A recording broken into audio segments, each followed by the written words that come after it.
Hello everyone. Today I've got a real treasure to show you that I got for $50 at an antique store about 300 miles away from my city. What we have here is a very incomplete 1905 to 1906 Westinghouse direct current vane. I believe there's only around 1 or 2 dozen of these known among collectors, and I'm very lucky to actually have this one.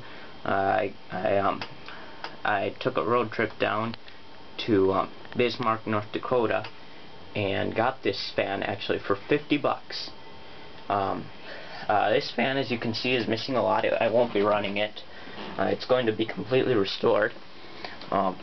The top vane support has been bent in, and the whole vane assembly is missing along with the cage badge. But I actually got a cage with this fan, which has a good badge, so I'll be putting that badge on this fan. And it's also missing the bottom support here, and this cage is broken in this spot. It's kind of rusty. I'll turn it to the side here. Blades are out of balance pretty badly, bent back pretty badly, and as you can see, there's quite a few patches of rust, so it is going to be repainted, and some corrosion on the blade, so they'll probably have to be polished. But anyway, the brushes in the base are missing, along with the brush caps, which that's what with those brushes, this fan is very interesting, as unlike a normal fan like this Emerson here with the head wire, or that one, they use a head wire from the motor to the base to power the fan. This fan doesn't use a head wire. It uses slip rings, which make contact with 2 brushes in the base here. So it would have a vane assembly here and rubber stoppers in these holes, so it can oscillate. And if you remove those rubber stoppers, the fan will spin 360 degrees for days, as since it doesn't have a head wire that will twist up. It does have both oil cups and the oilers, but the wicks will need to be replaced. And probably the most major part of this fan that it's missing is the switch. I believe it would be a 2-speed fan.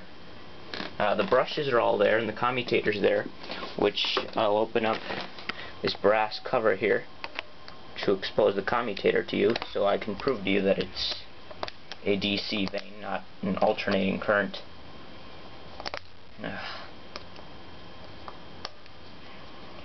we go. There's a commutator. Yeah, don't know if you can really see it. No pitting on the commutator at all. It'll probably have to be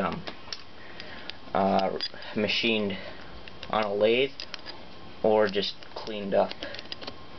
But this fan, other than that, is a real treasure. The vane oscillator was one of the first oscillators invented, and it'll take me a number of years and quite a bit of cash, but I plan to get this guy up and running. It's a very simple motor design, so I plan to send off the cage, blade, and base to other collectors to repaint, repolish, and install the parts and rebalance the blades and such, while I work on the motor.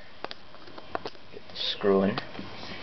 But that's pretty much all I have for this fan. I'll put updates on YouTube as the restoration goes by, but first I have to finish that this Emerson, and rewire my 29646. But anyway, thanks for watching, and remember to comment, rate, and subscribe.